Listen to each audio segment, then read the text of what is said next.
Hello everybody! Welcome to my first official real video, other than my welcome to my channel video.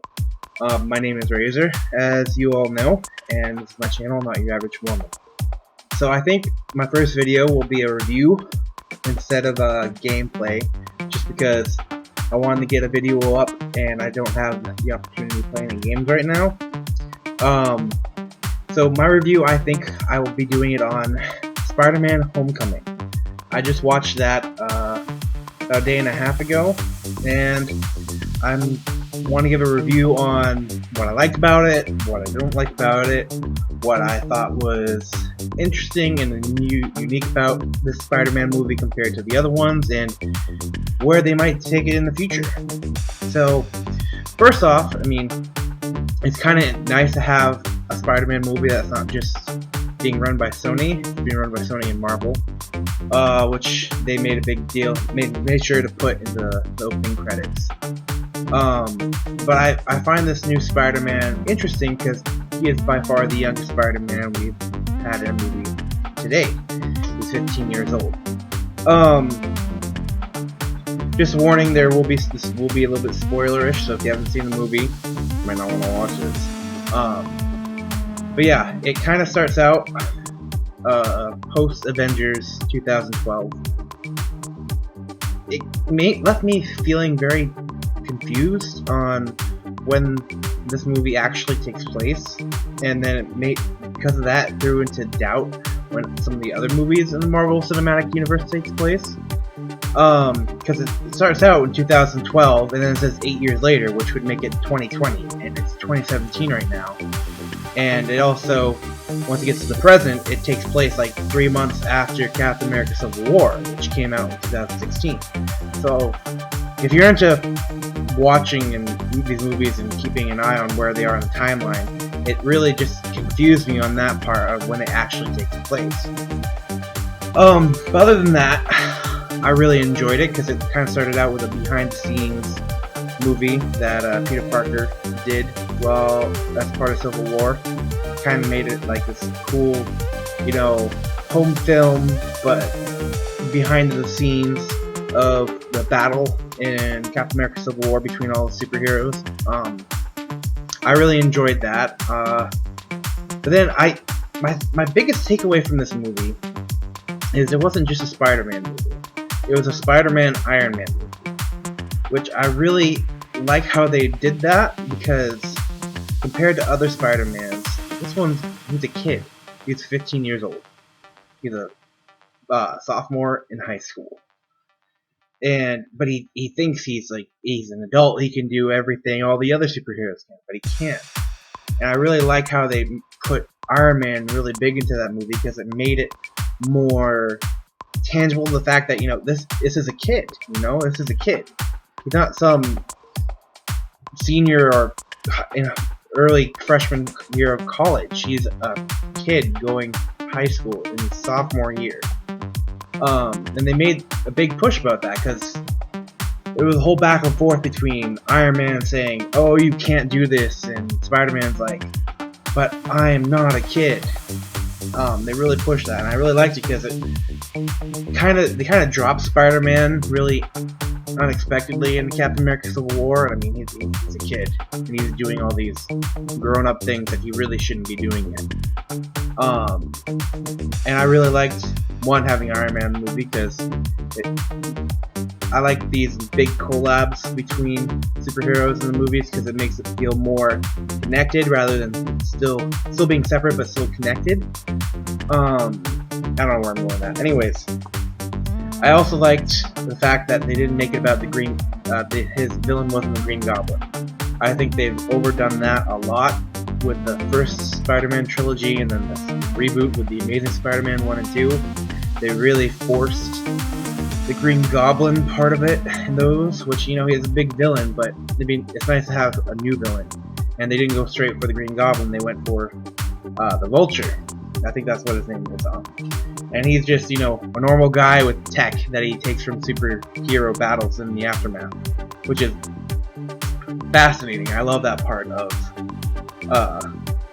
these superhero movies. I always wondered, like, what happens afterwards. You know, it's why I like Agents of S.H.I.E.L.D. so much, because it's more of a behind-the-scenes type of stuff compared to the movies, which are very much, hey, we're destroying things, and who takes care of it afterwards, you know?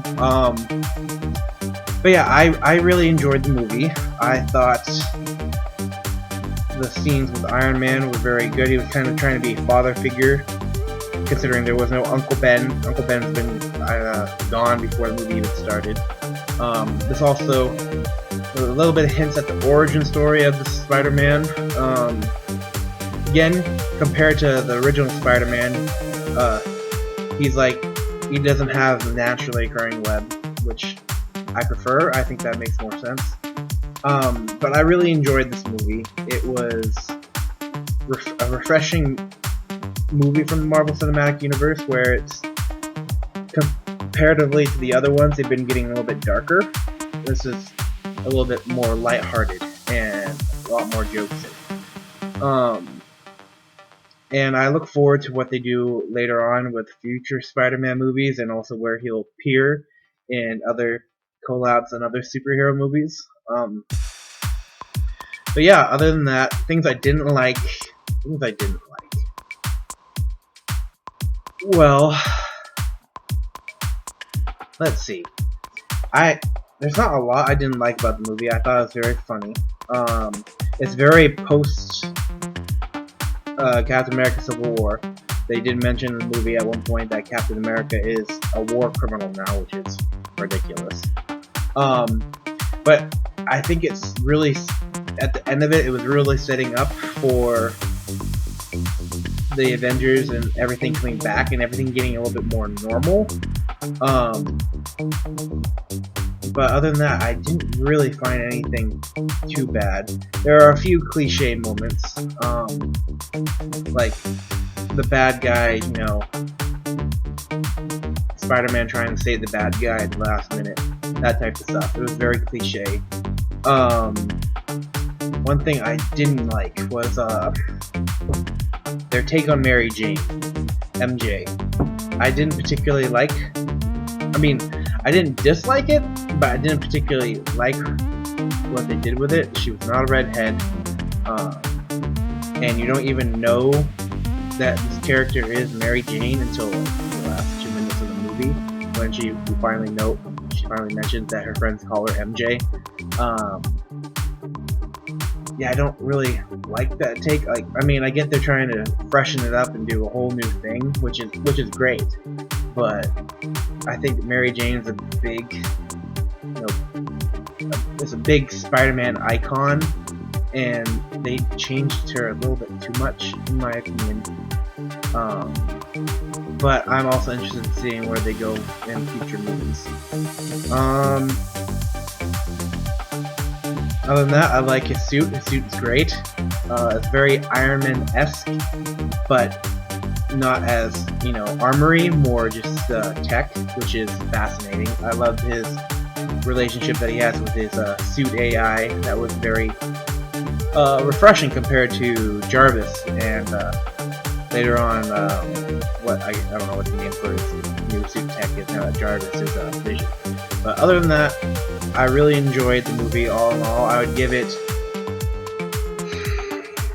I'd probably give it an 8.5 out of 10, just because, while it was enjoyable, it was just some things were a little bit too forced, some things were a little bit too different. But other than that, I really enjoyed the movie. I would recommend going to see it yourself, so you can get the laughs, and also, it's Spider-Man. It's your friendly neighborhood Spider-Man, and that's really where this is. He is down on the ground, your friendly neighborhood kid. He's 15 years old, and I think that's a very refreshing take on Spider-Man, and I'm looking forward to seeing where they take him in the future with his own future movies and in the Marvel Cinematic Universe altogether. Other than that, yeah, fantastic movie. So yeah, I give it an 8.5 out of 10. But yeah, so that's my first review of a movie. I sure you people will disagree with me, and I'm sure this is a ridiculous, way too much talking, but also ignore the Canadian flag behind me. It is my mom's. She was celebrating Canada Day the other day, and it hasn't come down yet. But yeah, other than that, thank you for watching. Thank you for coming and visiting my channel and the support you all give me. I look forward to making future videos and other content coming your way soon. Hopefully there will be some more reviews, some gameplay, that type of stuff. If you haven't subscribed already, please hit subscribe, and if you like this video, like it, share it, comment down in the comments whether you agreed, disagreed, other things I may have missed in my review. I don't know. This is just all going off the top of my head from watching the movie 2 days ago. But yeah, thank you all for coming, and I hope you stick around and like my channel. Anyways, this is Razor, signing off. Bye!